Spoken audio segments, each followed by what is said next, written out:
Well, it is 7:30 and we do have a quorum in attendance, so shall we get started? Good. All right, let's do it. All right, well, good evening, everyone, and welcome to the December 5th, 2023 meeting of the Littleton Conservation Commission. Let's see here. To start our meeting off tonight at 7:30, we have approval of meeting minutes from November 28th, 2023. Does anybody have any omissions, corrections to the meeting minutes? I had a few things that I sent over to Amy and Tim this afternoon. I don't know, Amy, did you get to see them? There probably isn't anything that is. Yeah, I didn't get a chance to look at them. I looked at them on my phone, but I can't see the edits on my phone. Gotcha. I'm just kind of go through them again real quick here. I don't think there was anything. The only real change is I couldn't recall for the public hearing notice of 10 Mill Road. We have a sentence there: excavated material will be trucked off directly and clean fill brought in for backfilling. I couldn't recall if that was explicitly said or if it would be more of an if necessary. I know they're not going to stockpile material in a buffer zone or resource area, but I kind of find it hard to believe they wouldn't reuse material if they could. About that I recall. I didn't hear what you said, Ed. I don't recall us specifically saying that it would be trucked off site and clean fill brought in. Yeah. Okay. So I just put if necessary at the end of it. Yeah. All right. And we can double check that with them when they come on. Okay. Yeah. And then I added, I think for the notice intent Littleton water supply connection. I think there was 3 folks from Weston and Sampson there, and I can't remember who the third individual was. Another woman. It was Jordan, Tara, and then I could have sworn there was another woman present. But I'll double check. Sometimes it's actually hard when you're watching the tape to see who else is there. Okay. But let's see if we can figure it out. Okay.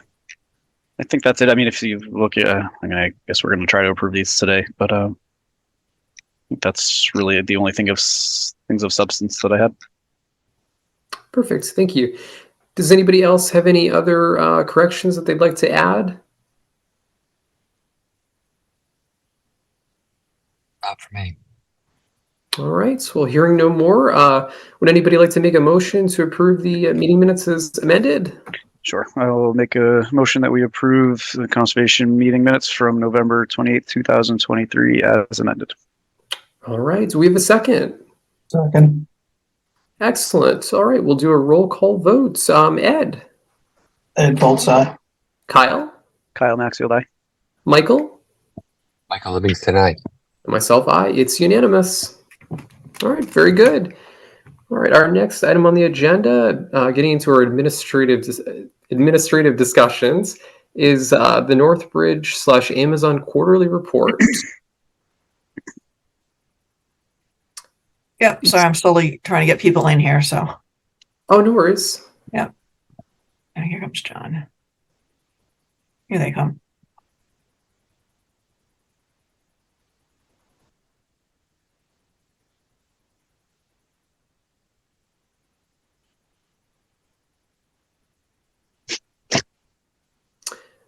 Good evening, everyone. Good evening. It's John Packing with GZA. Can you hear me? Yep, we can hear you. Okay, great. And Tim Irvin there earlier. From GZA.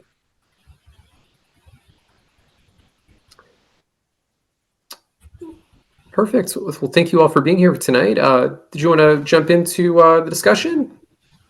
Well, the client should participate as well. That's Tim Irvin. I'm here, John. Oh, there he is. Okay, great. Yep, I'm here. So, John, I'll let you kind of talk through the report that was submitted. I'll be happy to talk to what we hope to do to address any concerns that the town may have from the report that was submitted for the last few quarters.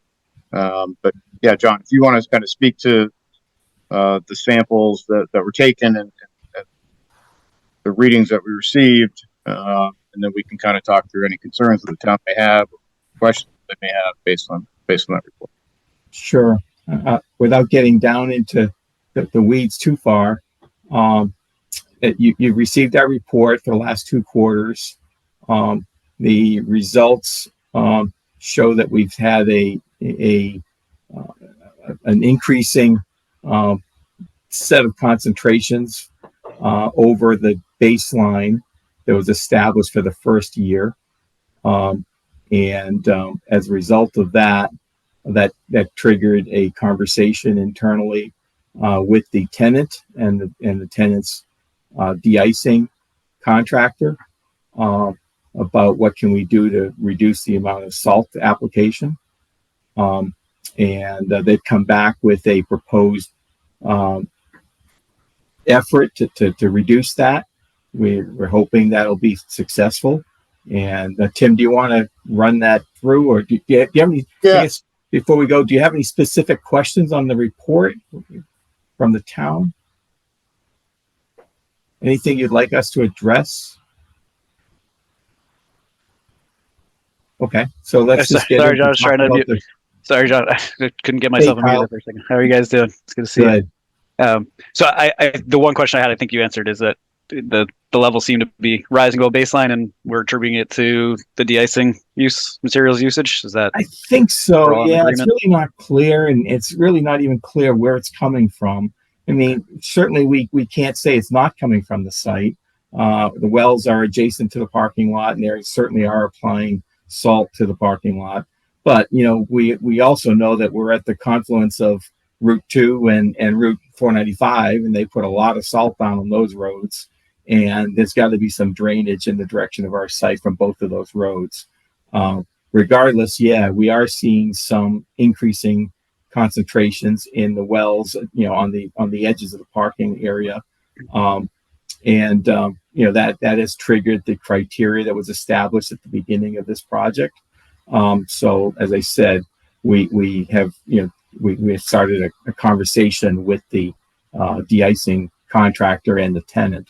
One thing I do want to mention, Kyle, I'm glad you came on, is that what's encouraging for us this past sampling round, which was the September sampling round, concentrations generally came down across the board, as you expect, because they're not applying salt on either our site or on the highways. Yep.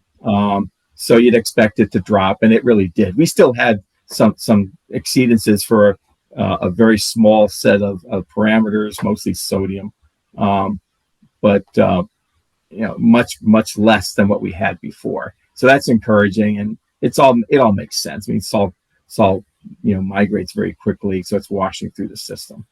Okay. And so in regards to the available, you have the regulatory standards listed across the top. What do these numbers trigger? Any sort of actions that need to be taken, or? No, the actions that we're looking at here are the criteria that was applied by the town. Okay.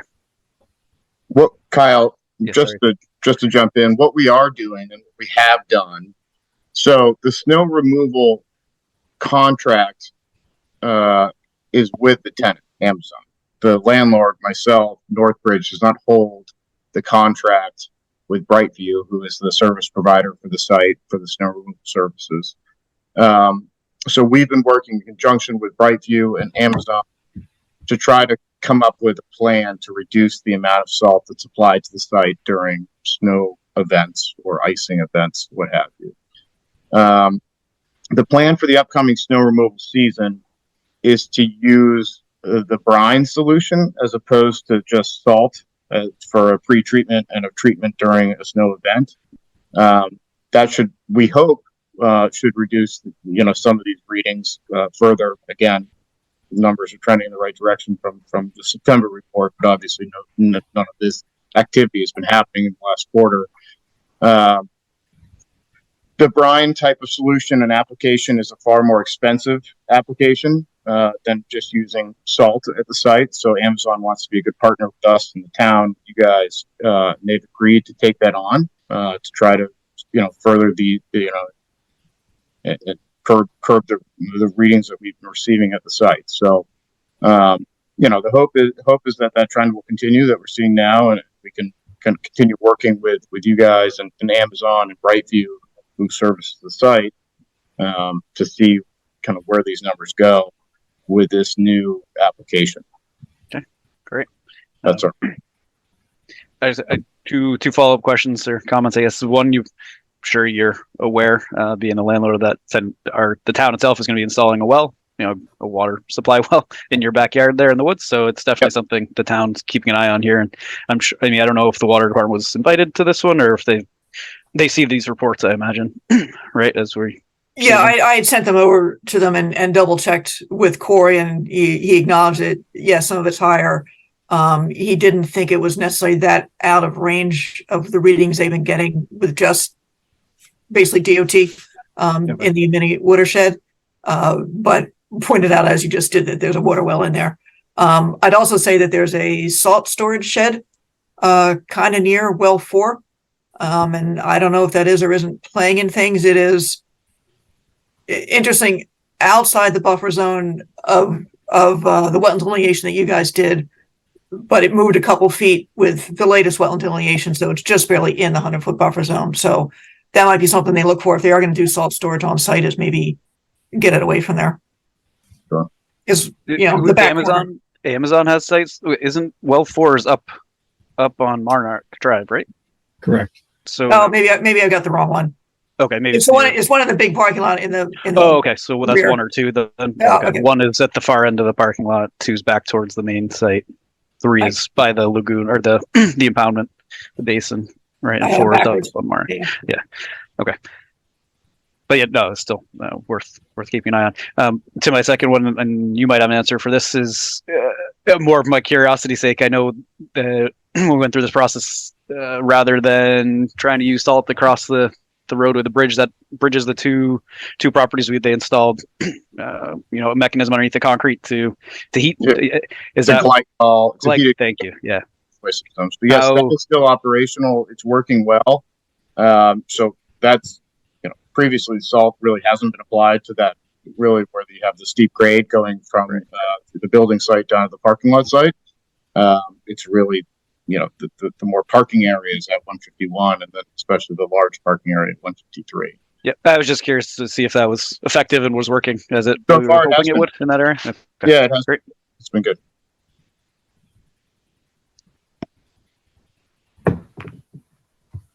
I think that's all I really had. I guess something just the only thing I'll add, and would probably necessary to add, but with the brine solution, if there's an event where it's going to either rain and then turn to snow or start as freezing rain, the brine does not work as well. So we are going to use the brine in every instance possible. There may be certain events where the brine is just not effective, and certain, maybe the salt sand combination may need to be used. But I think we're all on the same page with,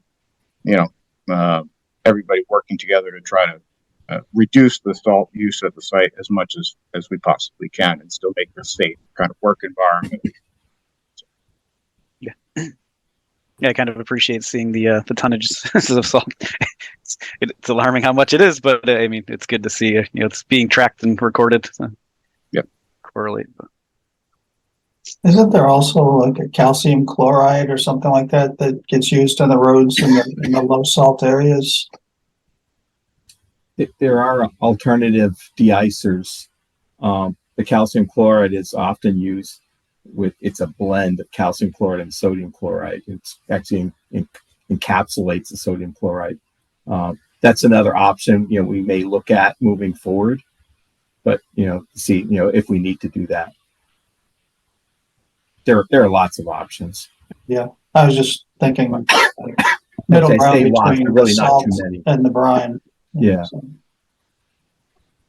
All right, thanks. Well, the nice part about the brine is that it can be stored on site. They can put a tank on site and store it right there. It's relatively easy to manage. And if for the right circumstance, as Tim pointed out, if you can put it down on dry pavement, then what it does is it creates a layer essentially that prevents the salt and ice from sticking to the pavement, which makes it a lot easier to clear. No, nice, but yes. I'm sorry, snow and ice, not salt and ice, snow and ice. I'm just wondering, are there readings taken before the parking lots and what have you came into use and began to be salted? And I was just thinking back to your point about being bracketed between 495 and Route 2. If we could see if there, readings were increasing at some rate before you began applying salt, it might help determine where the source of the increases are. Yeah, we started monitoring in June of 2021. So we had about 6 months of 2 quarters really before we started applying salt in December of 21. So Michael, for your education, you weren't on the board when this project was going on, but the wells were installed before construction was complete. Right. So they did have an opportunity to get some baseline readings. Okay. I do believe there were some wells, older wells out on site, but I don't know if we ever looked at that, if there was data, if we looked at that data at the time. I'm not aware of that, Carl. If you know about old wells, I'd like to see that. Amy, am I wrong on that? I could be. I'm not. Bring a different site. But. There certainly might be wells down at Monarch. I don't know if they do any good because they're kind of on the other side of the wetland. Yeah, okay. Maybe I'm thinking of a different. I can check. I can check with Corey. I thought there were some old wells in there. Maybe not real old, but. Yeah, I imagine that they had installed something because they've been looking at this site for a fair amount. I think as a potential option for that new supply well. So how does today compare to baseline? How much higher did it go? It did. How much higher? Well, It varies by percentage-wise. well and by parameter. And it fluctuates significantly. But it did go up over the 25% criteria for some of the wells. But as I said, it's also varying seasonal. So the last round that we just did in September showed a very significant drop. So that now we only have a handful of parameters that are exceeding at this point. Until the ice and snow show up. Exactly. Okay. Unfortunately, we live in New England and we have to deal with de-icing. Otherwise, we slide off our roads and pavements. Right. We knew this was going to be a potential issue near the resource area. That was why we worked with Amazon to get these wells in and try to keep track of it with the resource and potential of that supply well. So did I hear that you have additional monitoring wells or observation wells in support of a new public water supply well in the backside of our site? This is when I wish Corey were here. I'll double check and see what they've got. I mean, they certainly they've done all the pump tests and everything pretty well, and they're putting in the infrastructure. Hopefully this coming construction season. So that's what made me think of that, John, is that they've gone through all the pump testing that they need to make it a viable well. So there must be a couple wells out there somewhere for them to share that use. Information with us. I mean, I'd like to take a quick look at it because that may be impacting our groundwater flow directions at our site, for example. So I certainly wouldn't mind looking at that. Yeah, with all the pump testing and that data, I have to talk to them. But I don't know if they've ever sampled those wells. I doubt that they've done that. Well, I think maybe they have. They might. They might have actually. Yeah. That I don't recall those reports. They may be looking at just general parameters, general chemistry parameters. They might have hardness and pH and maybe even chloride. Yeah. All right, Amy, if you want to take ask Corey if they have anything that's available. Yeah, absolutely. Yeah.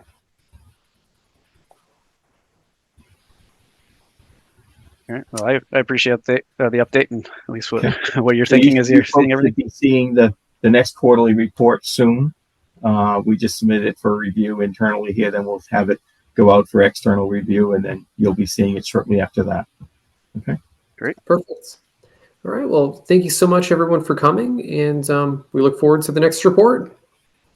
No problem. Appreciate it. Good night. Thank you. Bye-bye. All right. It is now 7:50. So we're going to move on temporarily from our administrative discussion. Actually, Andrew, I was wondering, I know it'll push everybody else a little bit late if we could get the Fort Pond Aquatic Management in? Certainly. Because certainly. I know they had a deadline and can't at this point wait till the end. Sure. So right. we'll go ahead and open up the request for extension, Fort Pond Aquatic Management, DEP file number 204-823. And with us, I see Colin. Good evening. Yep. How's everyone doing tonight? Yep, I'm here on behalf of the Fort Pond Association. We're new to this project this year. We just took it over, this spring, so fairly new to the project. So we're requesting a 3-year extension. Little background on the project. It's fairly straightforward. They have one aquatic invasive plant currently in the pond, curly leaf pondweed. Spreads through fragmentation. So our main goal is kind of doing a lot of surveys and kind of seeing where the area is, just to make sure it doesn't spread into other areas. So currently this year we went out in April, found about 6 acres of plants. They had not flowered yet, and the key to kind of treating this plant is getting it before it has its turions and kind of flowers and spreads, and that's when it kind of can take over the whole lake. So we treated the 6 acres, and then we came back and there was actually a little bit of regrowth kind of near the camp area. So I think we treated another additional 1 acre later in the season, but that was pretty much it. We didn't do any algae management.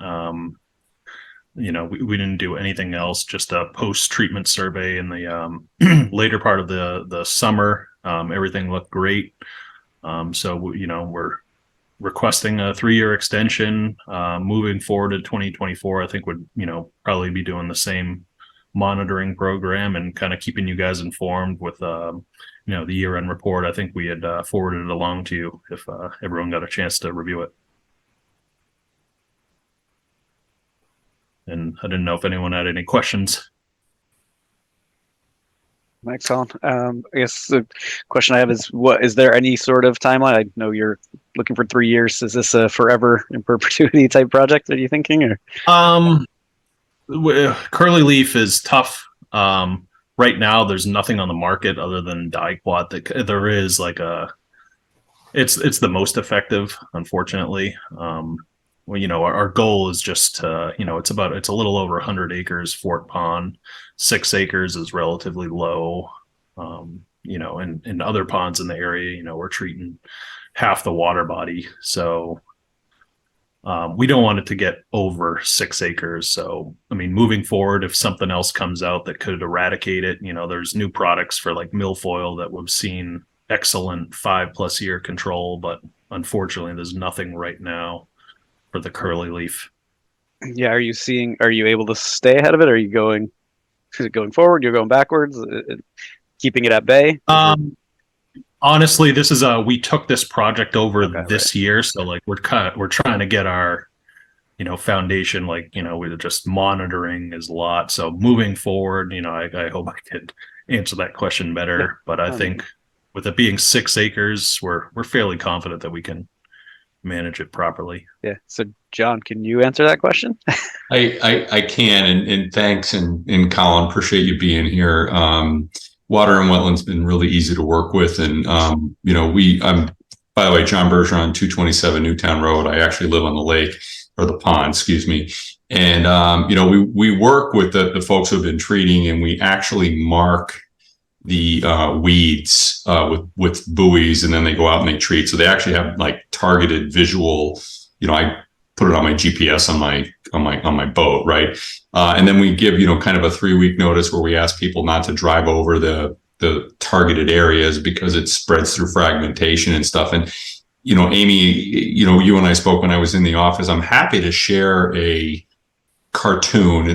Please don't consider this any kind of scientific evidence, but from where we started in 2016 to where we ended up 23, and it's actually pretty telling. So, Amy, can I just share my screen? You should be able to, yes.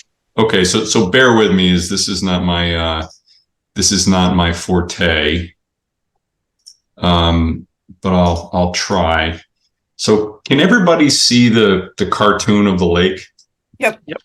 Okay, so this is from 2016, the first year that we actually started treating, and we were with a different company, and we transitioned to water and wetland, and we've signed a 3-year commitment, assuming that the extension gets adequate. But the stars represent kind of where there was curly leaf back in 2016. So I'll point your attention to, this is actually the south side of the lake, right? This is the north side of the lake, and specifically where Forester Millworks is. This is a rock island. It comes up to about, I don't know, 6 inches of rocks, and you just kind of see this, that as I transition to where it was this spring. I moved here in 2019. I never knew, and still didn't know, that there was any of the curly leaf at the southern end of the lake. So the fact that this is gone, and it has been for a couple of years, I think is an indication that things are working. And then the boat ramp is where the Forster Millworks is. That was the most densely populated area, 7 years ago. And it looks like it's, and of course, year to year it varies, but this past year it looks like it was gone. So I again, this is anecdotal, but I personally go out there in my kayak every spring and every fall and look for it. And, we put up the buoys to be able to target the treatment and stuff. Rock Island, it gets up to 12 to 15 feet very quickly here. So I think it's a little more difficult to treat, but it's gotten better. So just kind of anecdotally, again, devoid of any, scientific, research, I look at this and say that there's a substantive improvement. And, we'll just keep on top of this, and, every year we'll just add another year to the kind of the profile and be able to report out on it. So that's all I wanted to add. Yeah, no, this is a great visualization. Thank you. It's great to see.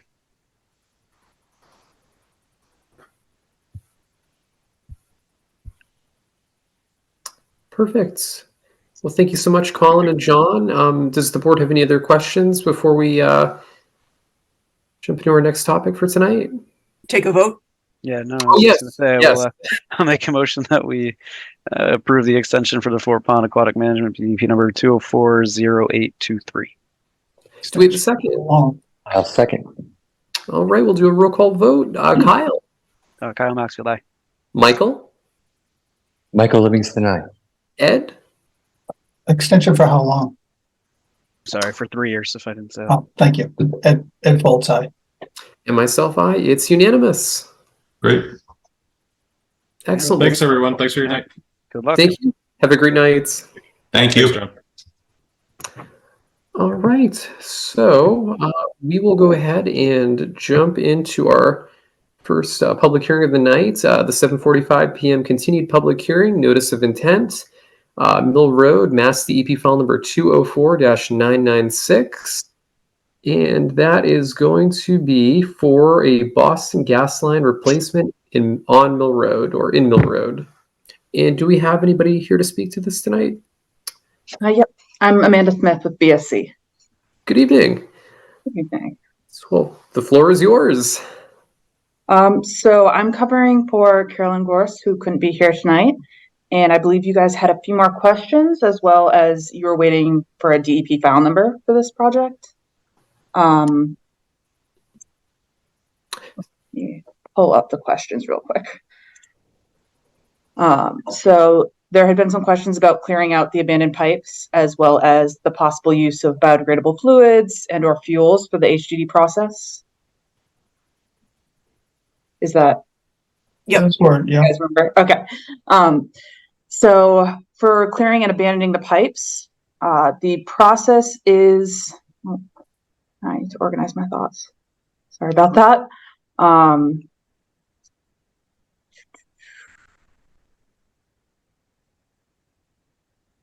Oh, of course, I can't find what I'm looking for.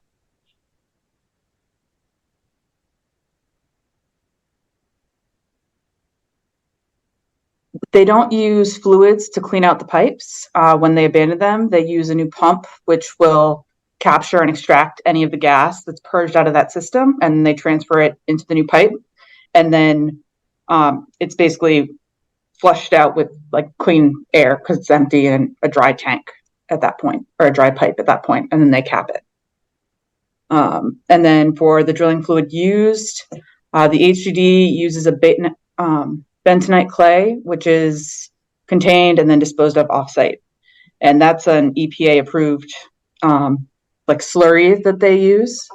It's approved for using around rivers, waterways, wells, those types of projects. So it's specifically for environmentally sensitive areas. Did they get back to you on sort of the fuels and transmission fluids and stuff like that for the equipment? I think it was Chase that had asked about biodegradable fuels. Yeah, He's not so here tonight. for the vehicles, they have their normal gas for their trucks. They do not have any hydraulic equipment that's going near the work zone. Most of it is all going to be done manually. So they use an air and a manual cutting tool to perform the connections. And then vehicles and tools, they're all kept vehicles are usually there due to the equipment and tools that they have stored inside of them. And then they have spill kits on all their vehicles. So, and then typically what they do is any fueling or like equipment maintenance that they have to do, they do outside of our resource areas or buffer zones. So that's kind of a standard procedure they have for all projects. Yeah, the concern is certainly going to be, I think it's the drill rig that we had the most concern of that. That will be within the buffer or resource area during its work. But yeah, as you just said, I was going to ask that a condition be made that, and if it's not a standard one, that refueling is all that takes place outside, if necessary, take place outside of the resource area. Yes, definitely. And another thing I did talk to with Boston Gas Company was secondary containment is an option that they often will use if there are concerns about any sort of fluids of equipment. Like when you're working within a resource area, oftentimes that's how they handle that, is secondary containment, because the biodegradable fuels aren't always an option. Okay. I would fully support some sort of secondary containment. Just I'm a geotechnical engineer and I've worked with these HDD rigs. It's inevitable. They get shipped across this country day after day. It's inevitable that you're going to deal with something. Yeah. So if that's an option as well, secondary containment sounds like a great idea. Okay. Amy, did you receive the waiver from them? Yes. So if you guys do vote, if you have some specific language on that, Kyle, for the secondary containment, I assume that'd just be referring to the HDD operations. Yeah, off the top of my head, I can't think of another reason that we would need it or look for it. Yeah. Yeah, everything else all the other equipment that they're going to use will be outside of our jurisdiction. I think it's There'll be some buffer zone stuff, but yeah. right.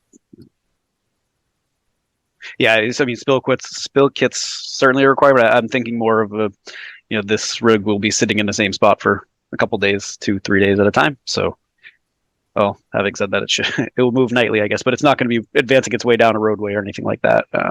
It should be fairly straightforward to put some sort of secondary containment in and around the piece of equipment while it's working through the day. Move it in the evening. Yeah, that makes sense. All right. Are there any other questions from the board members?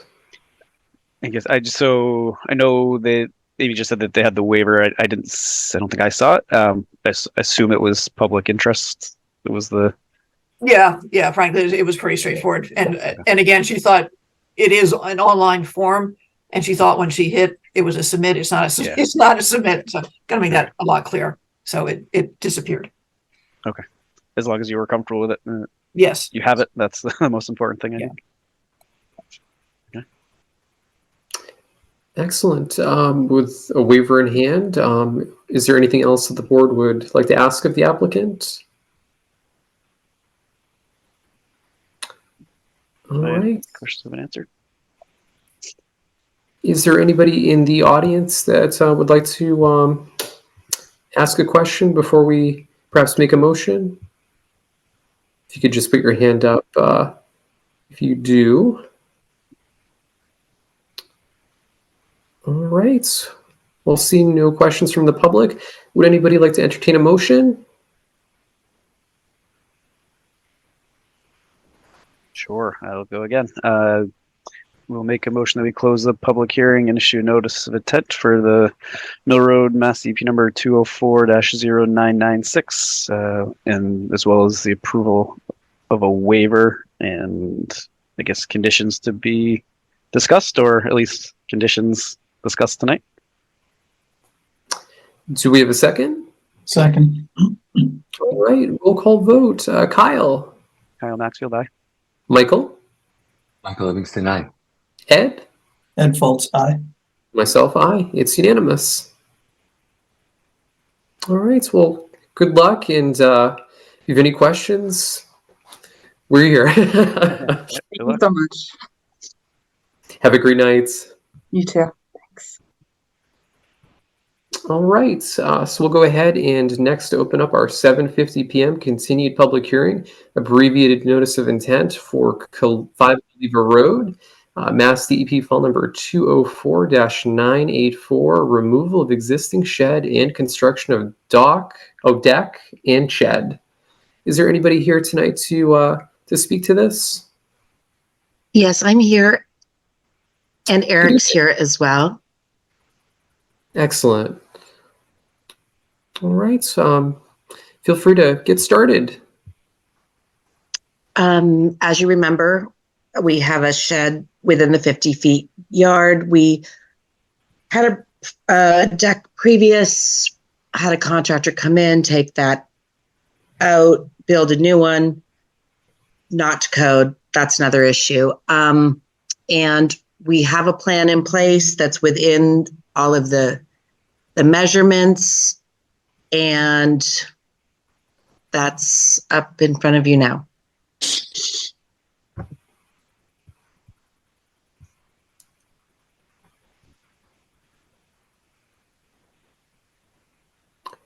Okay, so I can see about half of the screen here. Is there a way that we could This is the previous deck and shed and the measurements to where the wetland specialists put their flags. All right, yeah, I wasn't sure what this was, so because this says limits of work and erosion control. So this is not the proposed deck? No. It is. No, so what I did is I did the limit of work and silt sock because the previous deck and the existing shed have to be removed. So yeah, that's all great, and I completely agree and appreciate that. I guess what we don't see now is the new deck, or what's going to be left. Okay, so I sent 4 plans to you guys. You should have what is labeled proposed deck and previous deck. So previous deck is what's there now with the existing shed, and proposed deck is what we're proposing to put in. We only got 2 plans. One was the shed plan and one was the deck plan that I showed. You don't have the proposed deck plan? Those are what Susan sent over last week. I sent a bunch yesterday. I don't know if you got them or not. To me? To I thought all the members of the board I sent it to. Did not I see got the them. control. I only got what Amy sent. yeah. Okay, so you guys don't have the proposed deck? Not that I see. Well, the proposed deck plan does have all the, shows that it falls with outside the 50-foot buffer. And you can see the previous, so maybe we're going to have to show you at the next meeting, but the previous deck, again, we'll need to be demoing all that. And so that was what we had there. It was sent to you, and it was under, it says Caliva 3. Susan and Eric, do you remember what time yesterday it was sent? Because I don't remember seeing that either. 1:51 p.m. 151. Let's see. And it just is titled 3. Yesterday? Yes, on the 4th. And that was from you or from Eric? From Eric. Yeah, I don't appear to have it either. No, I don't have it. Yeah, that might have been a mistake on my part. Then I should have checked, but I could have swore I sent them all. Do you have that you can share it? Share your screen with it? I don't know how to share a screen, but I can try. Let me just hit share screen. And yeah. Okay. You would need to have the plan already up on your screen. Okay. Let me split the screen then.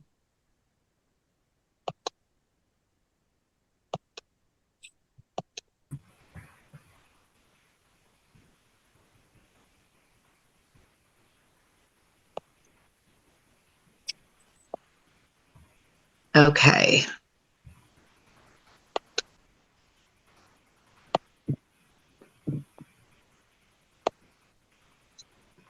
Now I can't get back to your meeting.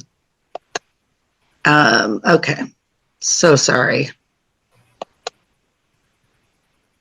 And you can try emailing to me at a different email address. I don't know if the commission wants to wait or just do this on the 19th when it'll be in person on the 19th. It won't be in person for me. Are you going to have it Zoom as well? Is there a way that we could facilitate a hybrid meeting somehow for the 19th? I don't know. I guess I can see. That it's a lot more complicated. Hey, I just forwarded to you, Amy, into your email. I don't know if that helps at all at this point. I'd need it. Well, I can forward it to myself here, maybe.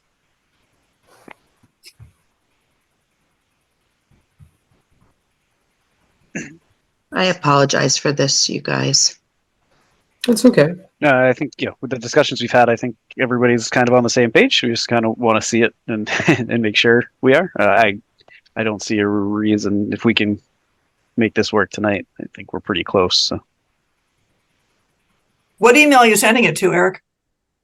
I am sending it to, let's see, A Green at go back to that sent. So Amy Green is A Green at littletonmass.org. Littleton MA? Yeah, .org. It's not coming through. At A Green, it's not, huh? No, wait, let me check this. No. Okay. You can try one more thing. Can you send it to A Green 01720? A Green 1720 1720, yep. at gmail.com. Okay.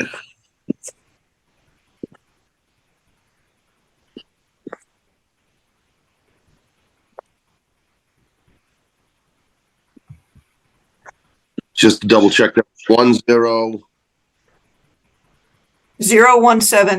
oh 017. Okay, 017 20. 20.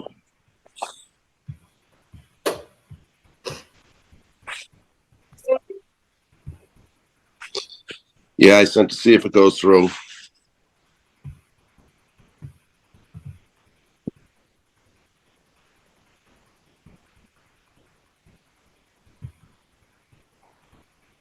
I wonder if the one to the Littleton MA went to the spam folder. I get a notice if it does that though, so it's okay. She's received other things, right? So. It may just take some time to load because it comes with an attachment. No, I just got the one on my email address, so let me see if we can do this. Which one is it? There we go. Here we go. Is that the right one? That looks right. And can you see the whole thing? I can see the whole thing, but maybe you I can. can see the whole thing. Okay. Because this is where the shed was, right? Correct. And we'll go. So you shrank the size of the deck? We shifted it and shrank it to fit within the 50-foot buffer.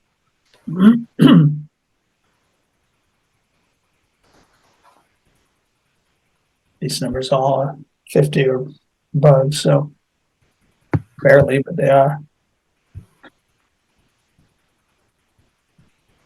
And we do also have the the new shed, the shed that's in back, that's their plan also, but that hasn't changed since these discussions started. Right. I think really we're just looking for a little cleanup around that area, if I recall correctly, Amy. Yes, exactly. The whole area needs to be cleaned up. We just haven't touched it because you told me not to touch it, so I haven't touched it. Completely understand. Yep. I'm just trying to think back on all those conversations, and I don't remember there being any issues with the shed from our end. It was just that some debris or whatnot. So, okay, this is good to see. Seems to be in line with all the discussions that we've had. And as far as the work zone, the limit of work, that should all be by hand in there. I don't foresee any machines down anywhere in front of the cottages at all. This will all be, they'll have to dig the sonotubes by hand. The shed will come down by hand. And then I don't know what you like to use for silt sock. Compost is what we usually use. So. Yep. Yeah, and there's a net foot trail in there that I was thinking we would run this right above that foot trail.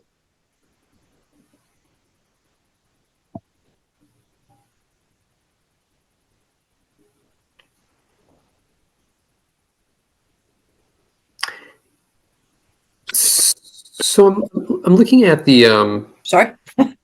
Oh, sorry. Can you guys hear me? I'm just looking at some of the lines going up to the deck. Is it right literally on the 50-foot line? The flag number 3. It's yeah. It's like 50 feet 6 inches. Maybe 51 feet. Is there any site work in front of the proposed deck? No. I mean, they're removing the shed. They're taking out that old shed. There would be demo work. Yeah. There's gonna be some demo work. Yeah. The previous deck was much larger than this, right? I mean, we're getting area back, right? Is that a weird way to put it? Taking out the shed, making the deck significantly smaller than it was, removing it from the 50-foot buffer. Yeah. Right, and it might be kind of on flag number 3 for the proposed deck. That's supposed to be 52 feet. I'm looking at it. It does look like a 0. That was done late at night, so that should be a 2. So it is 52 off of flag number 3. Okay, perfect. My tired eyes are perfect. Thank you for the clarification. So everything is 51 or more. Exactly. Okay, because I read that it's 50 also, so it wasn't just your tired eyes. I did too, and I wrote it. So, and we think this was confirmed. Maybe you did walk the flagging with the sign that said it's done already. Yep. Excellent.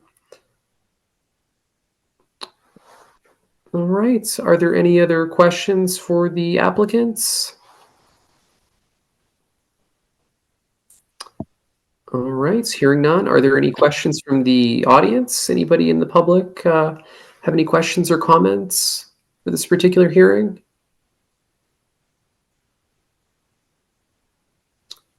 All right. Seeing none, would anybody like to make a motion? I move that we approve the abbreviated notice of intent for 5 Caliva Road, DEP 2040984. Thank you. Do we have a second? And if I could, I believe the only unusual condition is cleaning up as directed behind the shed, the new shed. Yep. Does that make sense? And under the new deck will be cleaned up as well.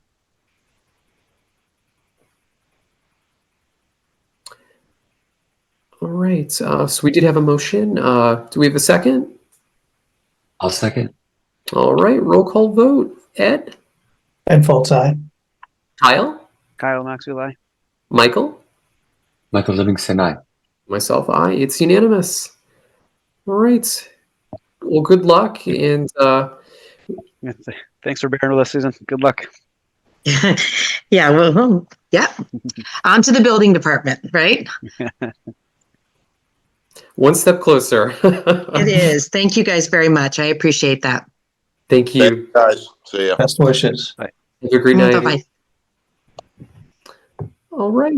So we'll go ahead and open up our 8 p.m. continued public hearing, notice of intent, Foster Street reconstruction, Mass DEP full number 204-991, the pavement reclamation and full depth reconstruction along Foster Street, new 10-foot wide shared use path, addition of curbing in some areas, installation of new water main, new water. Oh, my agenda's cut off. Bear with me here. Sorry.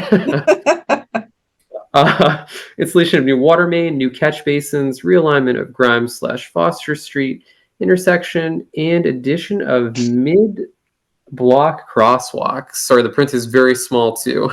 Good evening, everyone. Thank you for coming. The floor is yours. Yes, thank you. Good evening, everyone. My name is Aaron Keegan. I'm a project engineer with Fuss & O'Neill, and I'm here tonight with Senior Project Manager Nick Lapointe and Senior Project Manager Kevin McGarry. As you know, we submitted a response to Commissioner's comments recently. I've broken it up into 4 topics, and the first topic I'd like to cover were comments on the stormwater impacts at 260 Foster Street. As you know, that's the parcel across from the MBTA station where there's an adjacent wetland to the project. We have submitted a hydrologic analysis with our response, and we have the author of that analysis with us tonight, Kevin McGarry, and he would like to give a quick overview of the findings. Kevin? Thank you, Aaron. Good evening, members of the commission. My name is Kevin McGarry. I am a licensed professional engineer in the Commonwealth of Massachusetts. And my personal background is in stormwater design and land development. So based on, there was a comment about what the effects of the project would have on this adjacent wetland at Foster Street. And we were sent the stormwater report that was prepared by Hancock for the Turkey Farms. Is that the correct term for that development? Okay. So we reviewed the Turkey Farms report, and sort of what we did was we created our own version of a stormwater model that was consistent with the Turkey Farms report. So in order to compare apples and apples and not do an apple and orange comparison, we used curve numbers, runoff curve numbers that were consistent with that report, and we used the same rainfall depths. So what we did is we took their model and created our own model. We added everything that was in their model that was downstream of their stormwater BMPs, or their infiltration basins. We then added to those sub-watershed areas, the wetland areas, as well as the area on our project that's ultimately draining to this wetland and ultimately discharging to that culvert, which is located between wetland flags L318 and L319.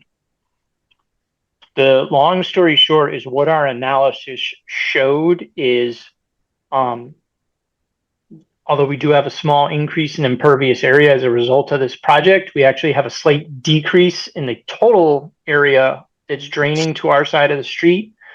And that those two things sort of mitigate each other and don't really have any sort of significant impact on the amount of stormwater that would drain to this wetland, and therefore would not really significantly increase stormwater flowing into that culvert and result in any sort of increased flooding downstream.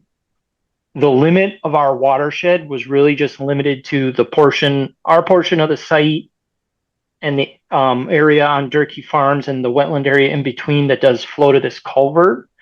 a review of the topography in the area does show that there's larger areas to the north that also do drain to this culvert. And if we were to have included that in our model, as well as the areas upstream of the detention basins on Durkee Farm, it would only further dilute the impacts of this project on that wetland. So again, the long story short here is the little bit of increased in impervious area really just has a negligible effect on the amount of stormwater that's draining to that wetland. I'll pause there. I don't know, Aaron, if we want to take these one at a time and see if there are questions or go through everything. Sure. Are there any questions for Kevin with his opening remarks? Anybody from the board have a question?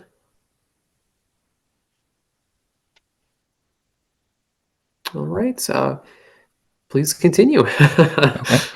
And then, Kevin, could you also just touch on the second piece of your analysis where you looked at the 260 Foster Street parcel as a storage basin? Sure. Yep. So just to be clear, this is a BVW area. It is not bordering land subject to flooding BLSF. So there's not really a compensatory storage analysis. But the question sort of that came up was the wetland is obviously the natural low point of the site, and we do have some fill getting very close to but not into the wetland, and how would that sort of impact the wetland's ability to sort of retain stormwater? So during the course of our analysis, again, we were reviewing all the topography to try to determine the amount of water flowing to this culvert. Our review of that topography showed that the wetland from the culvert, the new road that was constructed into the development, there was an existing culvert, I think that was rebuilt as part of that project. The land generally slopes from that culvert to the culvert that we analyzed at the design point between flags 318 and 319, which goes under Grimes Street. So while the wetland will have some localized low points and pockets, and then the wetland debris will slow the water down, and that's why wetlands are wet after a storm event, there's really no we didn't observe any sort of significant stormwater storage within that basin. So the amount of fill that we have with that embankment really shouldn't have any effect on the wetland's ability to store stormwater, because there's no real natural berms or anything that exists in the wetland that allows it to store stormwater of any significance today.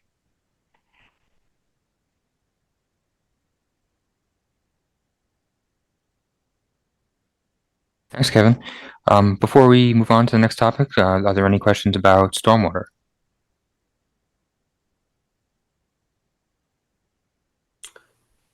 All right.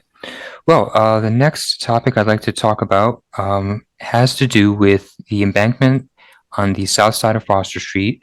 Again, this is abutting the 260 Foster Street parcel.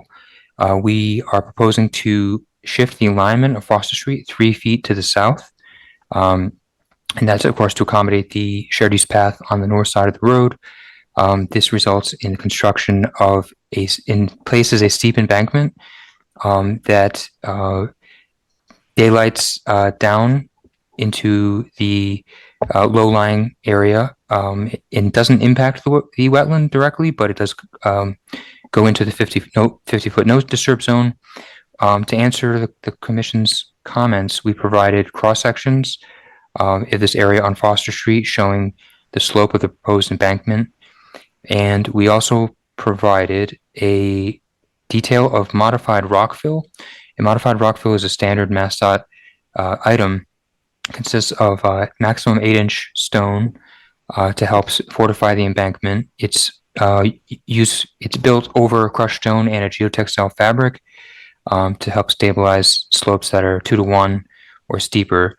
And so our project has this payment item in it for the contractor to use when called for, and it will help to allow the contractor to construct the steep slopes and keep it stable during construction and afterward. The modified rock fill can also be topped with a compost. We provided a spec for that as well. MassDOT likes this typically near wetland areas, and we picked a seed mix because it's a fairly steep slope. It's going to be dark. It's not ideal for small shrubs, but we did pick a seed mix. It's called a roadside wet meadow seed mix with some native grasses, tall, kind of hardy native grasses, and sedges, fescues, that type of thing. We included that spec with our submittal. And I guess the last thing that I wanted to touch on was that in regards to how the contractor can build such a slope without disturbing the wetlands, the excavation would all have to happen from the upland side, from the Foster Street side of the limit of work. We've seen this done before. It's not uncommon, and we're confident that the means and methods of the contractor, as supervised by MassDOT, can accomplish this based on work that we've seen adjacent to wetlands on other road projects that we've inspected, we've designed, and so the last thing is that, of course, we've included specs for what will be required, which are sedimentation barriers, compost filter tubes, silt fences, and also the contractor under any MassDOT project is required to form a SWIP plan. It's one of their first actions to get that accepted before they even start. And so those are the things I had to say specifically about the Foster Street embankment. Are there any questions about that part of the project? Yeah, Aaron, I'm just looking at, thank you for providing the cross sections. I've been kind of staring at those all week.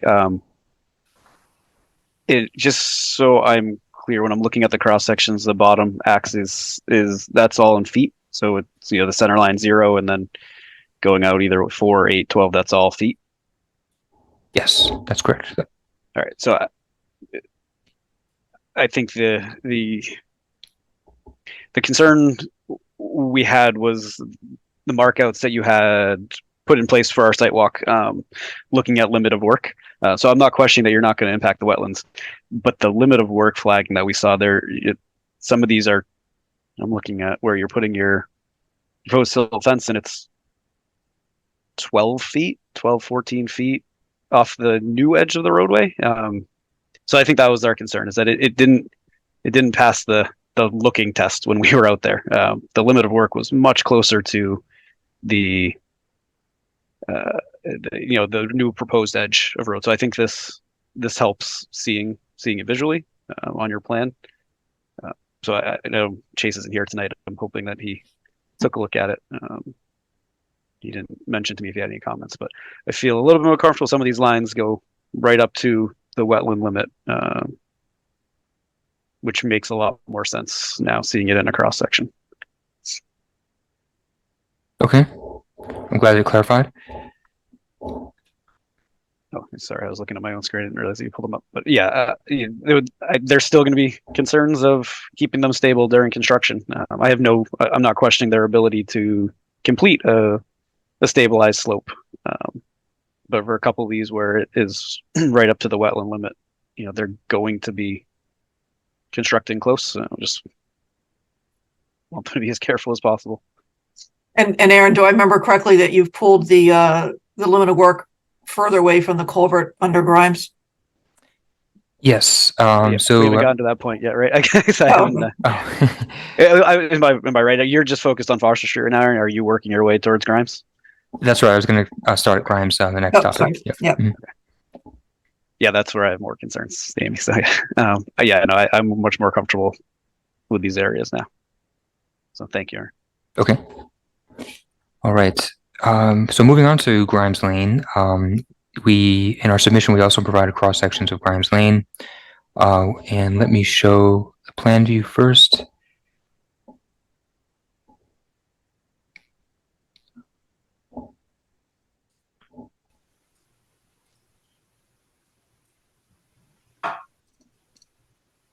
So we're looking at the plan view of Grimes Lane.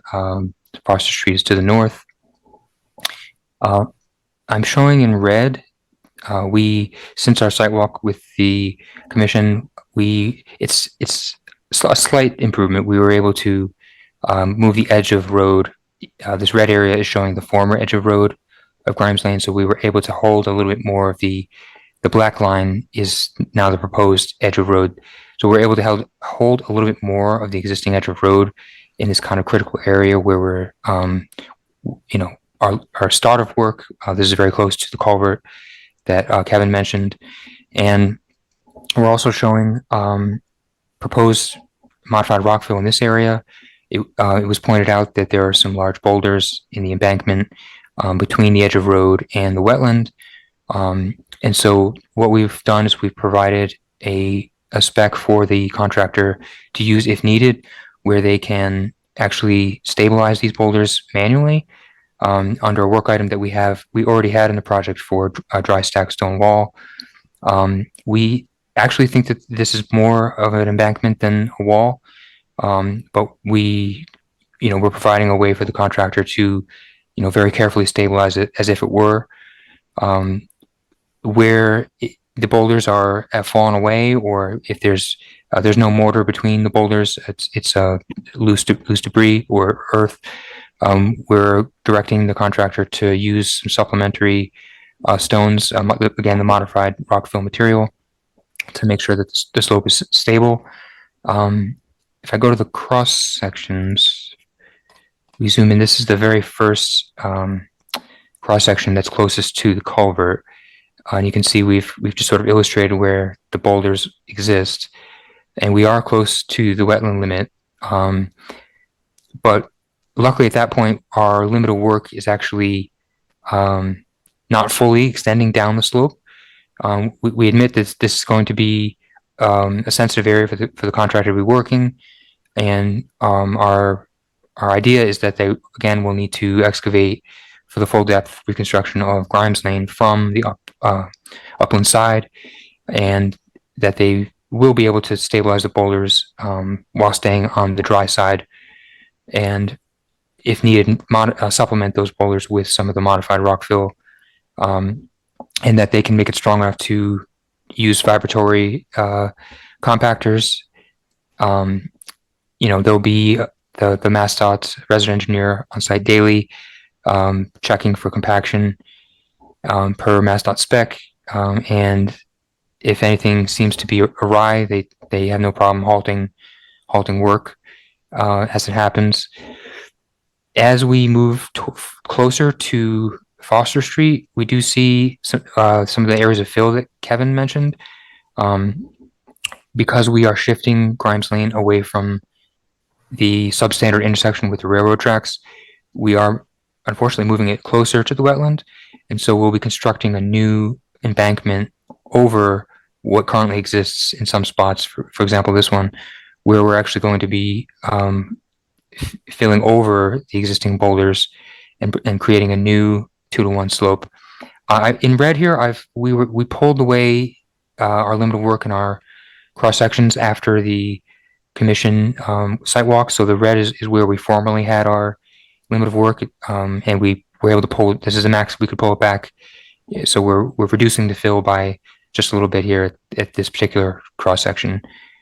Again, at the next cross section, we were able to steepen the slope of the embankment up to 2-to-1 and reduce the amount of fill, and pull the edge of work a little bit further from the wetland. And by the time we get actually close to Foster Street, the embankment kind of naturally flattens out, so we don't we're further away from the wetland at this point, and so we don't have kind of the same issue with the boulders and the steep embankment. So those are the cross sections of Grimes Lane. Are there any questions on Grimes Lane to this point?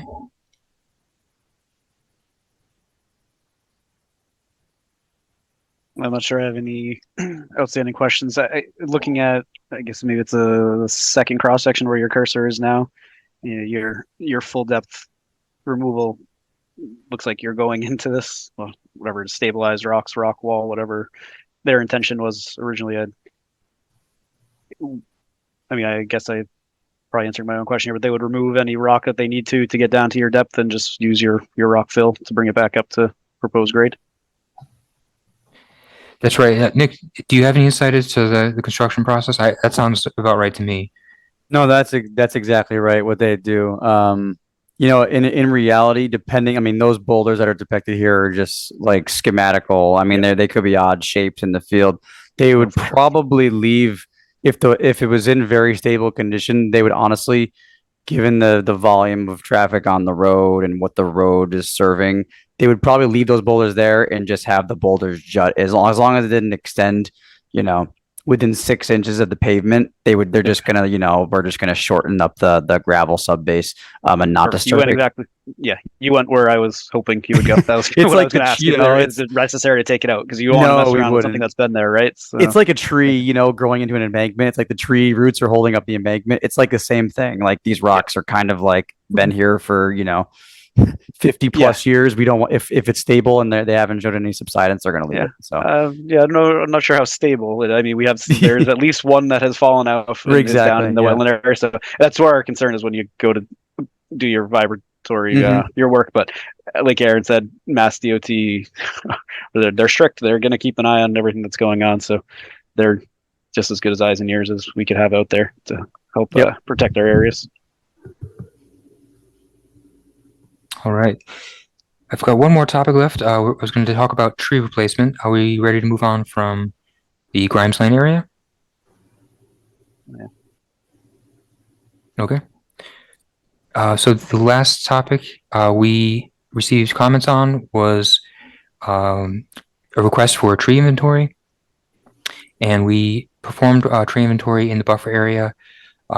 We are proposing a taking of 43 trees in the jurisdictional area. We are proposing a replacement of 88 trees.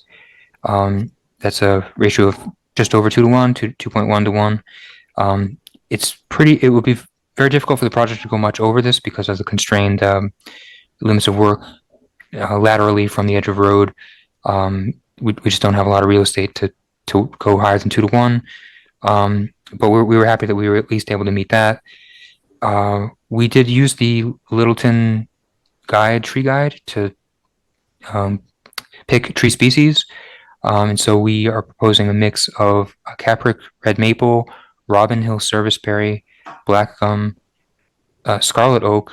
I did swap out at the suggestion of the conservation agent, and I checked with the MassDOT landscaping section. We are no longer going to be proposing the Beacon Swamp White Oak. Instead, we're going to be proposing in its place a pin oak. So that is the group of species that we're proposing. The MassDOT standard specs for tree planting for the contractor requires a 60-day maintenance period where they have to water and look after the tree. After this 60-day period, there's a minimum, a standard 1-year establishment period, whereby the contractor is responsible for any trees that don't establish themselves, and they have to replace them at their own cost. It is challenging to get more than that 14-month period because the MassDOT contractor typically is no longer on site. They usually close out the projects a year after the tree planting takes place. Over a year, it's difficult to get the contractor to come back to site. So it's rare that MassDOT would agree to a longer than the 14-month period of total maintenance and establishment. But if the commission was seeking a longer period, it's something we could certainly ask MassDOT for, or see if the town could cover. But the standard period is that 14-month duration. Are there any questions about the planting plan or the tree inventory? What do we usually do what is our standard? Well, and actually, you'll notice that some of the trees are coming down are tree of heaven, and there's some invasive species in there that are coming down, including bittersweet made it onto that list. So depending on what is being replaced, it can be up to 3 years. But that's especially for a wetland mitigation where you're never quite sure if conditions are being reestablished or not. Your call. I don't know if this is appropriate or not. I saw that Matt Cahill's in the audience. Is there a chance that we could ask him how he feels on a 14-month observation period, I guess? Yep, there he goes. Matt, All come right. on.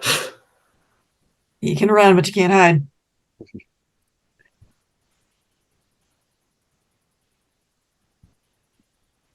Am I, can you hear me? We Hi, can. Matt. Matt, good to see you or hear you at least. See if I can get myself going here. Hi, Matt Kale, 23 Elmwood Road, Littleton Shade Tree Committee. Typically, what you'd want to see is 2-year maintenance period. That's what we sort of have baked into our other tree maintenance plans in Littleton. Some agencies, I know Department of Conservation Recreation is moving towards that 2-year period with some tree planting work that they're doing. It gives you more of that establishment. You know, we've had some pretty rough seasons around here with droughts and things like that. You know, so obviously, longer the better. We shoot for about 2 years for watering. And like Amy said, three is better. You know, more is always better. You know, the secret to plants, lo and behold, is you have to water them for them to live. So that's the news. All right. So there's no after 14 months, you wouldn't. Is there any way to say, yeah, you know, I don't think this one's gonna have a shot at it, or is there a way to say, yeah, if you were to watch this one for another year, maybe it would survive, but right now it doesn't look good, so we're gonna say that this isn't gonna survive. And I have seen this plan. What was the caliper size again? Are they larger trees? 2 to 2.5. Yeah, okay. So larger trees, you definitely want to water that longer. Very little root mass would come along with that. You know, it's the establishment period to get those roots growing again. Watering is pretty key. We've had some replacements. I don't know if this bakes in replacements as well, or if it's sort of a one and done. You know, we'll have a tree, you'll water it for a year and a half, and then it doesn't make it, and you have to get a replacement put in. So just all things to consider. My impression here is that it's a 60-day maintenance period, and I'm not sure if the normal spec is to water after those 60 days or just watch. Isn't it in the contractor's best interest to water if it needs water so that by the end of the year, they don't have to replace them? It's best to protect your investment by watering, and water stress lags behind what you'll see visibly. You know, so we've had plenty of trees around town where you see the effects of the drought stress after the fact. So Okay, that was my question, I guess. It's much better for to protect the investment of all the time and energy and money that goes into a tree planting, you know, just to do the small amount of watering afterwards to make sure it establishes. So that's what we typically see around town. That's what what we recommend. So it sounds like we would want more than that 60-day maintenance, or was it maintenance that the word was used, Aaron? Yes. So yeah, it sounds like it's 2 months and they kind of walk away and hope for the best, and then after a year they're gone completely. Like that sounds pretty risky. It doesn't work. Aaron, is there any spots where the trees can be planted early in the construction cycle? Because this is going to be like a 2.5, probably 2-year project. So if we could establish those trees early in the project, theoretically, you know, say if they clear and grub and plant, there would be a minimum of 18 months with a contractor still there. And then an even additional year, technically. So that's almost would be double. But if that's not feasible from a constructability standpoint, I don't want to offer that as a potential condition, but I'm asking you, Aaron, is there any like areas where we can install these trees first and then, or is it really, this is kind of the final punch list type of work because they need to establish grading first? I'm not quite sure, but that could be a potential solution, that we require the contractor to do their planting replication first. I'm not sure if that'll be feasible, but I think my answer is going to be there's maybe some spots, but certainly not all. And I doubt it. We could do that at the 260 Foster Street parcel. Right.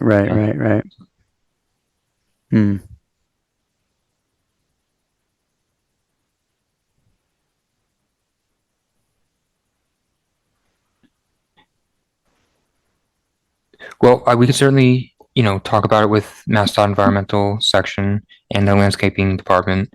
We can also talk to the town as the applicant to see if if they have anything in mind, if they can offer anything in that front. But I think it's a condition we can work with. Would you agree, Nick? Yeah, I mean, if anything, we ask Mass DOT and see what they say, and maybe there's, as long as we know what the condition is, we can build it in front so the contractor can bid accordingly. I think Mass DOT is just going to have an issue. Like they don't like to let contracts linger for a number of legal reasons. If it's just like related to like a warranty issue, which, tree establishment is technically, the work is done. They're just waiting to make sure that, the trees aren't dying. Which is so still part I of the wonder work. if, The work's not really done. well, the physical work is done. The DOT work is done. Yeah, I mean, they're just waiting to basically for the warranty to expire in reality. So it's. I wonder if we could build that in. At least the contractor would know to adjust their bid accordingly. If they know that they're on the hook for longer, they're going to bid the prices higher. But if that's what it takes,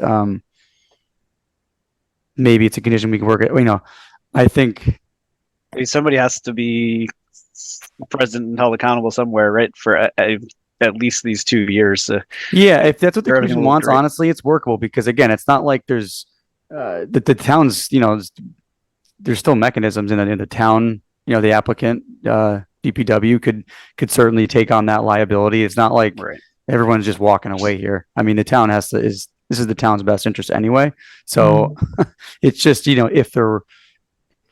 if we can't get MassDOT to bend, say 20 months later, if 40 trees died, is now the town have to go and spend the money to replace the trees. It's more of a fiscal thing than anything. I think it's still a small, fiscally, I think it's still not a big deal overall. I mean, even if, I don't know, Aaron, what our cost estimate for this work was, but I don't think it's something that would be a burden that wouldn't be able to be borne should it need, for some reason, if all these trees didn't make it, which I doubt will be the case. So Nick, I think let me it's jump up in to here. you, Steve. Yeah, whatever. Yeah, let me jump in. Steve Yonley, Littleton Director of Public Works. I'm happy to, once the project is turned back over to the town, as you know, Foster Street is a town road. It just happens to be a Mass DOT project. Once it gets turned back over to the town, I'm happy to take ownership of, the extra year or whatever is left on these trees. But until it's turned over, or back over, I should say, to the town, I can't go in and touch something that's under Mass DOT jurisdiction. I have to wait till that's all turned over to the town. So if it's written in, maybe you write in a condition that, their contractor is responsible for more than that 60 days for the watering and upkeep, as opposed to the 60 days and then just crossing your fingers. That's probably something that's easily attainable through DOT. And then after that, I have to take over, which is fine. We can certainly handle something like that. That's probably the easiest thing to do. Yeah, I would say that's definitely what I would do. Yep. Okay. If this was like 1,000 trees, and that might be different, but this is like Yeah, 80 trees in a line here. It sounds Yeah, I think, pretty I mean, even straightforward. if half died, I mean, maybe that's what, $10,000, something out of the Chapter 90 budget or so. Like it's not an unreasonable ask, I think. Which we're hoping none die, right? So Right. That's what we're trying to prevent. Keep from happening, exactly. right? Yeah. It doesn't make sense that they shouldn't survive. There's no reason to not keep them alive. Just a matter of who's going to do it. So that's Yep. No, I think that's totally fair. Yeah. And maybe you put a certain amount of money in escrow to cover any trees that do not make it. So I don't know if you usually do that, but that's a thought. So could the condition be that there'll be a monitoring report at the end of each of 2 growing seasons? And it sounds like the first one's almost definitely going to fall under the contractor. The second one may or may not fall under DPW. what I'm hearing. And if those monitoring reports be submitted to the conservation. That's fine with me. Yeah, no issue.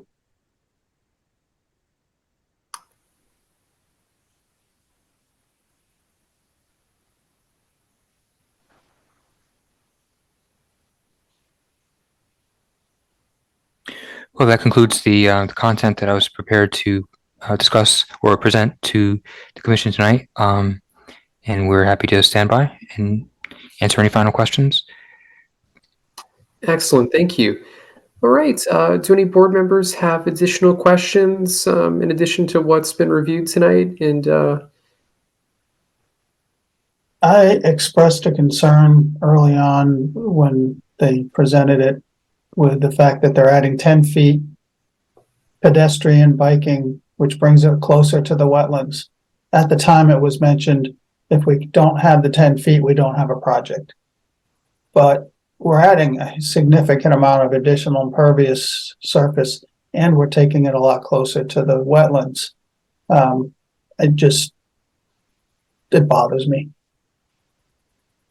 So, just wanted that on the record. would anyone like to address that, perhaps?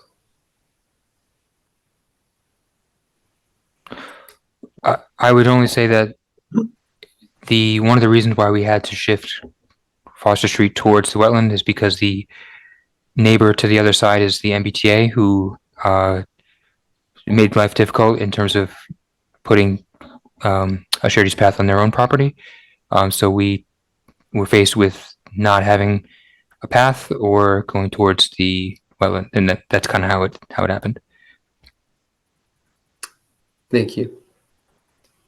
All right. Any other questions or comments from the board? Okay. Any members of the public have any questions or comments?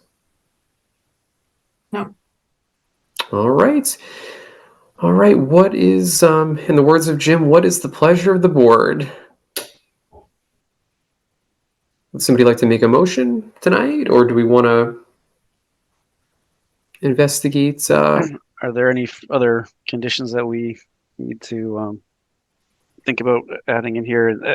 And we didn't really discuss the waiver. I saw it obviously as public interest, and I agree with Ed's comments and concerns, but I also do appreciate the public benefit and safety aspect of this project. Hoping it'll continue further down the road, honestly.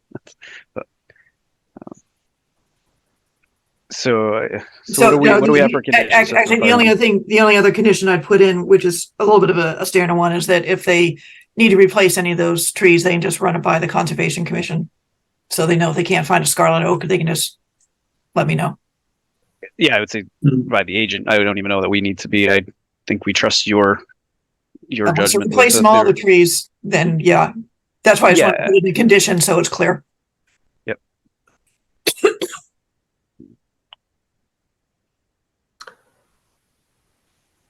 All right. With that, are there any other comments or additional conditions that anyone would like to include in the order of conditions?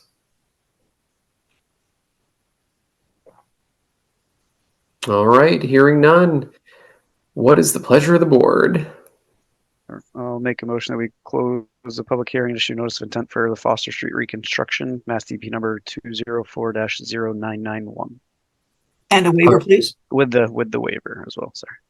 All right, it's been moved. Do we have a second? I'll second. All right, it's been seconded. Roll call vote. Kyle. Kyle Maxfield, aye. Michael. Michael Livingston, aye. Ed. Ed Foltz, reluctant aye. And myself, aye. It's unanimous. All right. Well, thank you so much, everyone. We look forward to working with you and hope that the project turns out well. Thank you, board. Thank you. Have a great night. All right. So that would lead us to our 8:05 p.m. Discussion on the tree protection policy. And Matt, I see that you're still here. Excellent. Yeah, that's what I came for. Well, thank you for coming. Good to see you as always. Good to see you guys. And thanks, Kyle, for putting this together. It was my understanding this is the first draft, and everyone's sort of seeing it right now. Not too much to John. I think Kim was going to try and make it. Amy, did she get on also? She stopped by the office this morning. Okay. And we ran over some stuff that I can let y'all know about, and you can start your own discussion or however you want to tackle this. I would imagine, Kyle, you want to set the stage. You're muted. Sorry, I had it up. I'm not sure that I don't have much to set the stage with. Hopefully, you've had a chance to look at it at this point. Amy provided it a few weeks ago. And I know Chase wanted to talk about this, so I imagine we'll have more discussions later on. And Madam's certainly not trying to step on, or we're not trying to step on Shade Tree's toes at all here. We're just trying to get something in place that we have jurisdiction over and kind of slow this down a little bit if we can, or the issue. But and as you said, it's a very first draft here. I'm open to any suggestions, comments. I know we talked a bit last week. Mitigation is going to be, I think, the big area where we'll need to hash out some more detail. So if anybody has any comments, edits, feel free to speak up. Yeah, so in parallel, I'll just talk real quick about Shade Tree Committee. We do have a draft. We're working on a bylaw for trees in Littleton. In general, the Shade Tree Law, Mass General Law, Chapter 87, designates that there's a tree warden. He or she has responsibility over the trees and the public right of way and the community. All this sort of stuff that's already set down. We would just be making that more accessible for people in Littleton. Shade Tree Ordinance also helps with, for example, just last year we got our first Tree City USA recognition award. Thank you, Amy and company. They'll put that together. And as part of that, it's having a tree ordinance that again designates who's responsible for trees. What that might entail, basically public hearings around tree removals, so all the stuff that's already out there, we just sort of codify that and make it presented to the town. And with that, just be a couple other little things like the actual definition of the Shade Tree Committee and the establishment of that fund. The committee already gets funding from the town. We've done some tree plantings around town. But I think it would be moving in parallel with this. I noticed at the end it did make a recommendation about if tree, like the case that just came up, they said, well, we don't have enough room to put these trees in. I worked in New York City for a long time doing tree work, and forget about projects down there. There's no place to put 10 trees in. So the idea is that there's a fund or something you can pay into where trees can then be utilized in other places as well. So, that'll be set up. I'm sure funds could be transferred already, but, just again, making that tree tree fund a little bit more clearly designated. So this when we get that draft set up, it'll go out to everybody. We can all talk about it. But I see these two things running in parallel, and it's great that you all have something that you can move forward with in jurisdiction, because, like you said, it's a big issue and something that needs to be addressed. And just to get stuff in writing is always a great idea, because what is everybody looking for? Like, okay, what's the bare minimum specification? Oh, it's 60 days. Great, let's do that. So Yep. Here's our chance to give bare minimum specifications that raise the bar a little bit and leaves things in a better place. So I think that's awesome. And in particular, I guess, I mentioned to Amy, my comments today would be about the mitigation. Kim had probably spoken a bit. She does a lot of this for her work, in terms of tree replacement. Again, in some of the larger cities, there's a lot of different ways to go about this. You don't want a 1-for-1 tree replacement. That's bad. Taking out a 24-inch, 100-year-old oak, and putting a little sapling in, those things are not equal, right? So like the project before where they're saying, oh, we did 2-for-1. Like, oh, okay, that's slightly better than 1-for-1. So there's wood replacement formulas, there's caliper replacement formulas, and I could send you this sort of stuff, Kyle. We can talk a little bit more about it, but there's a lot of industry standard sort of formulas out there for tree valuing and tree replacement. My other sort of hesitation, even with this scaling system of giving an option of shrub replacement for tree, again, that's not apples to apples, whereas you're losing the canopy and the ecosystem services that you get for canopy. Since it increases in volume, it's exponential. So a shrub would never replace stormwater mitigation, transpiration, cooling costs, the interception, all the things that go along with it. So just something to be talked about there too, in terms of, all right, if the natural state is vegetated with this type of vegetation, this type of replacement plant would be something to be used. Not so much, shrub for tree formulas, things like that. So just a couple of things right off the bat that kind of jumped out at me. And like I said, as we develop other things, I can send language along, and if you have questions, we can work on a few other mitigation recommendations. And then Amy, can you let us know what Kim said? Because yeah, so Kim had some comments. I'll probably sort of mix hers and mine. One, I would say in the jurisdiction, I would add the 50-foot no disturb area clearly as the bylaw piece of it. And yeah, she mentioned the size, that if it's a 24-inch old oak, then you should replace 24 inches, even if it's just 2 inches at a time. And she did say the trees, I think, that you're buying now are about $400. And I think that price should also reflect basically sort of the permitting cost, the woodering cost, insulation cost, because even if DPW is putting in, they need staff to put it in. So it is more than just the cost of the tree itself. So I think you had bumped up to $500 in there, which potentially even more, because that's also not much of a deterrent. And those were her main comments, or there are a couple other sort of smaller things. One of them was the monitoring? What's the last section here?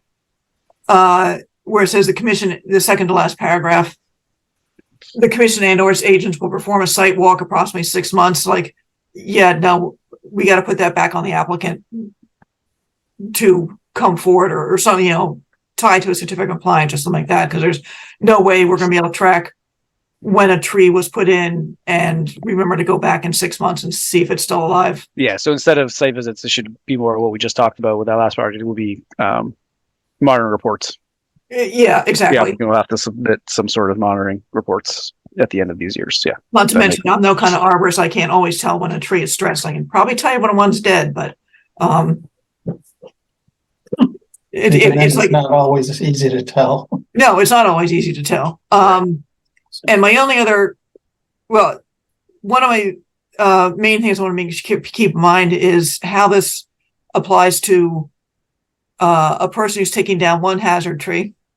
And oftentimes those hazard trees are hazard trees because they're not grown where maybe a tree should be or could be replaced, which is why we got into the shrubs, I think, especially most recently over in Mattawanakee. Yeah, so I think I need to clarify this later. I by no means do I think that a shrub should be used instead of a tree. I think that was where I was thinking more at Mattawanakee, where the tree didn't make sense. So what was the next best option on site? So almost like a weighted ranking as you go down here. So I'll have to clean up that language. Does that make more sense, Matt? I completely agree with you that a big tree should be replaced with a big tree. We all agree with that. But I think we also agree that we would rather see the replacements put on site rather than just money put into the fund to put a tree somewhere else. Does that make sense? Right. Yeah, like, just we talked about what's sort of the vegetation category of the site, just making sure that it works for what is needed at the landscape scale there, like the, Kind of a list of factors to be considered, maybe. Yeah, right. Yeah. plenty to dig into here, literally. Huh. And I was looking at other towns. It definitely varies, but sometimes the administrative approval of one tree does save you a lot of work, a lot of work. But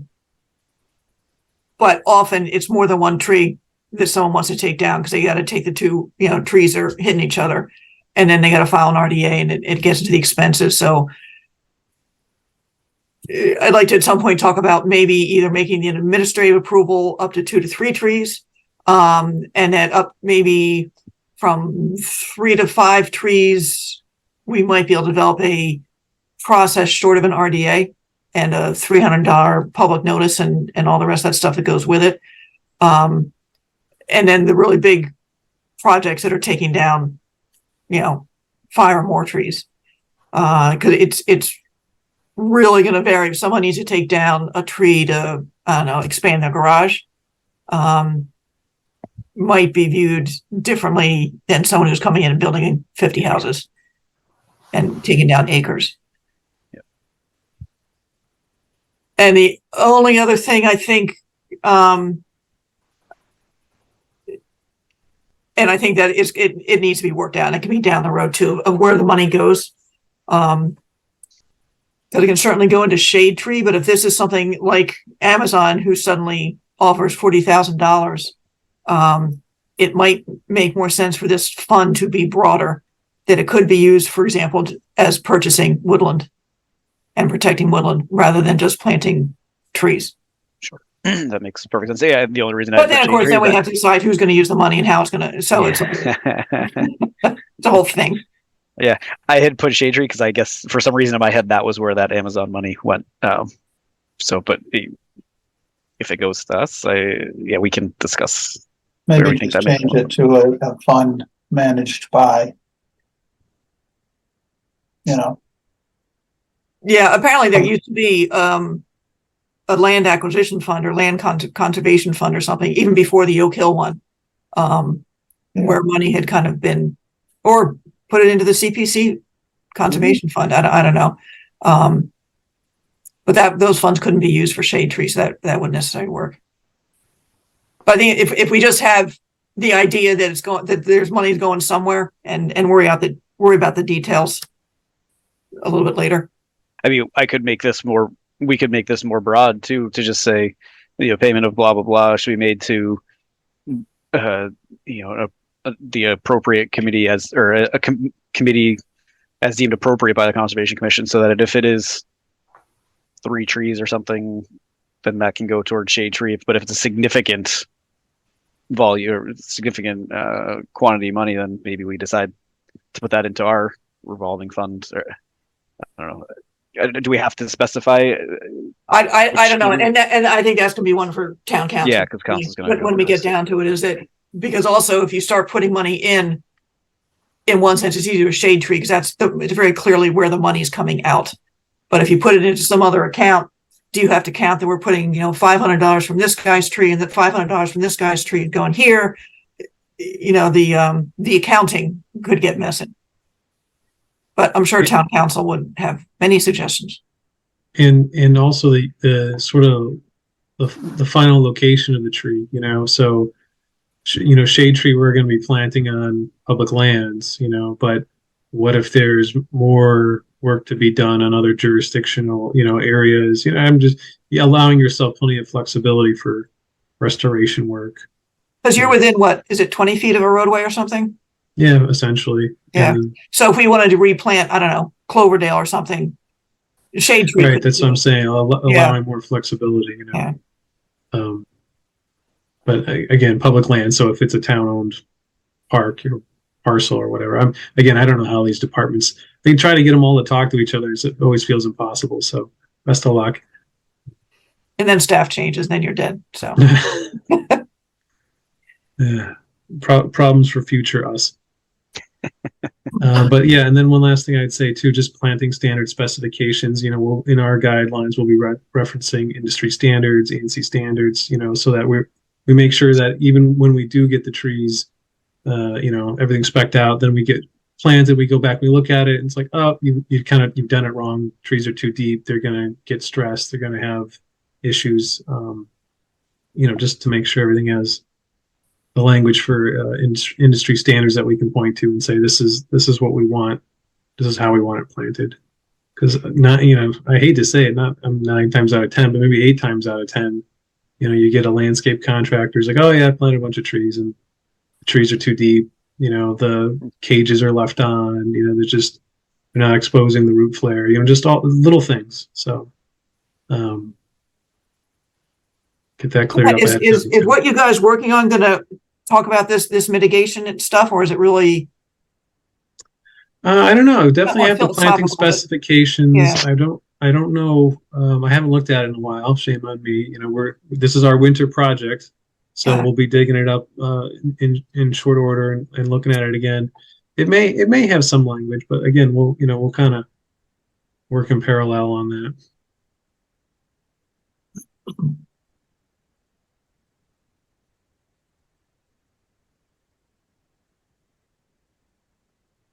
Yeah, we don't have any sort of a timeline, do we, Amy? I obviously the sooner the better, but I'm not rushing through something here. I know, like I said, I'm sure Chase will have some input, and Matt, if you could pass some of that language along as far as mitigation stuff goes, that I could take a look at and incorporate into, and we'll have to get in front of town council, right? So, well, if it sounds right, will you put this back on the agenda for the 19th, and hopefully Chase and Sarah and Carl would be there.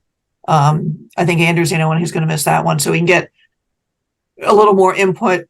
Certainly not finalize it, but at that point, if it seems right, I could send it to town council with just ask them, this is a little generically what the commission wants to do. Do you see any fatal flaws here? Is this a policy? Does it have to be a regulation? All sorts of that process stuff. And what do they think about this payment in lieu, basically?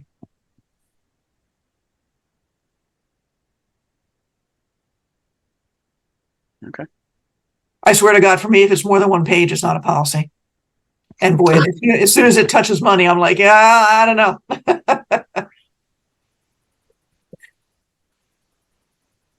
That's fair. Hey, I'm comfortable calling it whatever we need to. But I think this is great. It really covers a lot of what I've been struggling with. Yeah. Excellent. Well, thank you. And Matt, thank you so much for coming tonight. Yeah, definitely appreciate it. So we'll take this up again on the 19th, and if any board members have additional comments to what we've been discussing tonight, Kyle, are you taking the comments? Are you the? Yeah, if you have any comments, feel free to either redline that that version that Amy Pat sent along, or send an email with a list of comments. It's fine.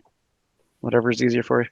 I'll type up my stuff and what Kim had talked about, and I told her she's going to have more than one chance to look at this. Oh, absolutely, yeah. Yeah, I appreciate her stopping by, even though she can tonight to try to get something in. That's fine, but yeah, she'll definitely have another opportunity. Excellent. So we'll revisit this on the 19th, And thank you again, Matt, for coming. No problem. Yeah. Thanks for forward to thinking talking about tomorrow, us Matt. and talking trees. Really appreciate it. Good seeing everybody. Yeah, likewise. No, thanks. Take it easy. Thanks. All right. So we will go ahead and jump back into our administrative discussions for tonight. I believe we left off continued request for certificate of compliance, 83 Mill Road, Mass DP file number 204-927. This will really clean up the second page of the agenda if these things all get pushed through. So that one, 83 Mill, basically waiting for grass to grow, and it's stabilized, so I believe it's ready for certificate. Perfect. Would anybody like to make a motion? I move that we approve. Is that the right? Issue a certificate of compliance. I move that we issue a certificate of compliance for 83 Mill Road, Mass DEP 2040927. Thank you. Do we have a second? Second. I'll second. All right, it's been moved and seconded. We'll do a roll call vote. Kyle? Kyle Maxfield, aye. Michael? Michael Livingston, aye. Ed? Ed Foltz, aye. Myself, aye. It's unanimous.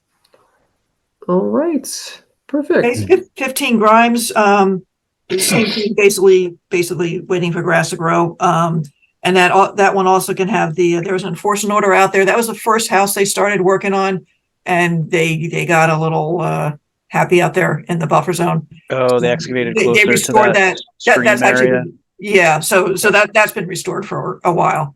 So I think it's all stabilized and ready to go.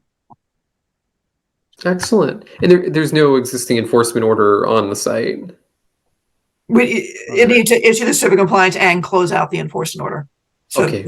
Which I think you can do in one vote, but. Perfect. Okay. Would anybody like to? Yep, make a motion that we issue a certificate of compliance and close out our enforcement order for 15 Grimes Lane, Mass DP number 2040940. Do we have a second? Second. Second. All right, roll call vote. Kyle? Kyle Maxfield, aye. Michael? Michael Livingston, aye. Ed? Ed Foltz, aye. Myself, aye. It's unanimous. All right. 27 Grimes, same thing. 27. 27, they actually ended up pulling the driveway a little further away from the wetland, so the as-built shifted, but that was the only place it changed. So I think that one's good to go. Excellent. Would anyone like to make a motion?